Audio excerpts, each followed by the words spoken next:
There's this deep phenomenon where you see somebody famous, somebody that is at the highest plateau in life, and you say to yourself, wow, this person is a god. Chappell Rowan, you are outstanding. Billie Eilish, the ground you walk on is graced. As a matter of fact, Doechii, I love you. Megan Thee Stallion, you are outstanding. Chris Brown, I don't care that you struck Rihanna. You just make excuses about how the person is the person. Some people still love Hobo Johnson, and to those people I say, listen to real music. So I'm discovering that there is this hyperculture of celebrity meat saddling, just getting on top of a prime rib steak and going to and fro and rocking on it, going nutso schizo on it. And I'm witnessing that this is a very prolific issue. These people, these hyper rich millionaires, they make $10,000 a day. They don't own the rights to their music, and they're going on tours, and they're being exploited by those companies, and they're enjoying the limelight of the fame. These people that spend $10,000 maybe every 20 minutes, they don't care about you, little guy. They don't. They care about your sales, they care about your money, they care about the fact that you care about them, but they don't care about you. So you can do all this hard work and labor to be a stan or a hyper fan, to be a part of the culture within them, and defend Drake for talking to little girls, and say Kendrick is goated and he can do no wrong, despite the fact that he hangs out with Hotep people. If you don't know what Hotep is, I'm not going to explain that. Enjoy that.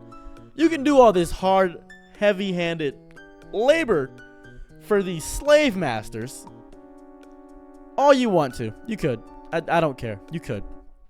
Or you could realize that they don't exist without us.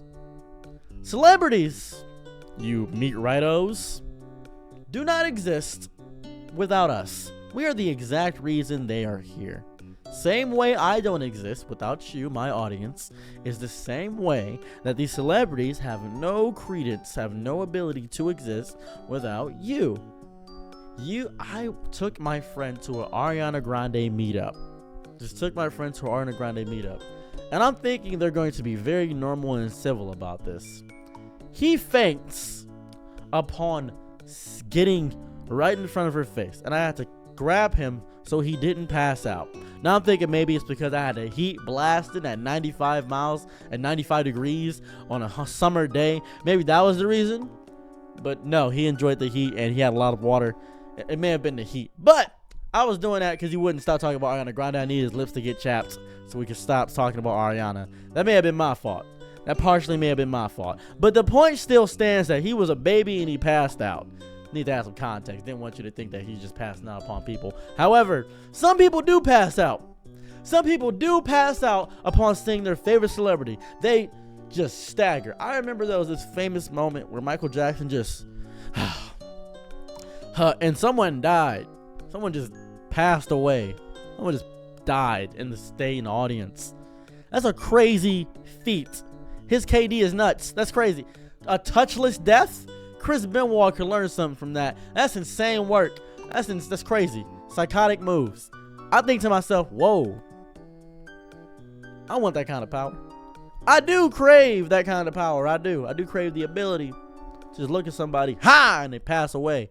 Just blink real hard at them. Conqueror's hockey. Yeah! That'd be nuts. However, you, fan of the person, whether it be Taylor Swift, whether it be a K-pop group like Stray Kids, and you're learning everything about them, and you're watching videos of them doing basic human activities. I need you to look up a Stray Kids cute moment compilation. It's them just doing regular actions. That's all it is. The comment sections are really bad. Oh my god, Felix is Australian. 10,000 likes. Yeah, Felix is I suppose. Thank you for the information. Thank you for letting me know he's Australian. I would die. I would go through the fires of hell just to touch his stomach. Okay, all right, that's a bit much. Calm down. I feel like that's a bit much hyper reaction. I feel a little bit crazy. That's absolutely insane. I feel like you shouldn't do that. If you feel like you should do that, by all means, join a cult, drink some punch. I don't know what to tell you.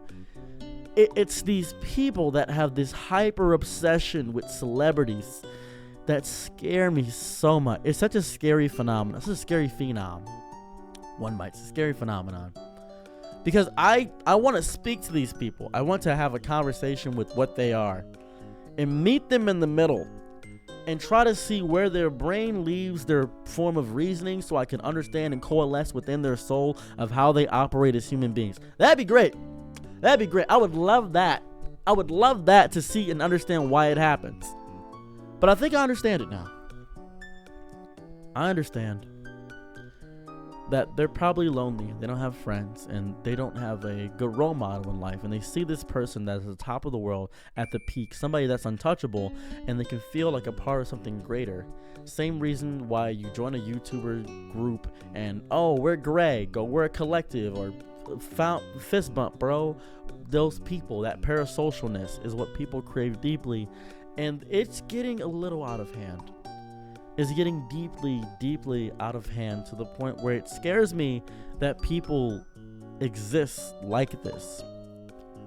There's no reason to worship someone and put them on a pedestal. There's no reason to do that. We're all human.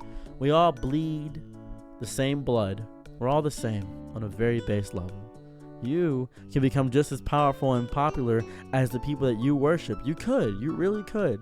However, because you have this mindset, this thing inside of your brain that tells you that they themselves, that you're witnessing them, and because they're on the screen, they're better than you, you take a step back.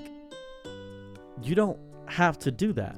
You don't have to have this moment where you look at them and say, wow, this person is the greatest thing to ever exist. That's not true. They're not the greatest thing to ever exist. They're a person. They're just somebody trying to make it through daily. They have mental stress and issues. Same with Robin Williams. When we lost him, he had stress and mental issues that he had to deal with as a person. We lost him because he didn't get the help that he needed and nobody took him seriously. We lost him.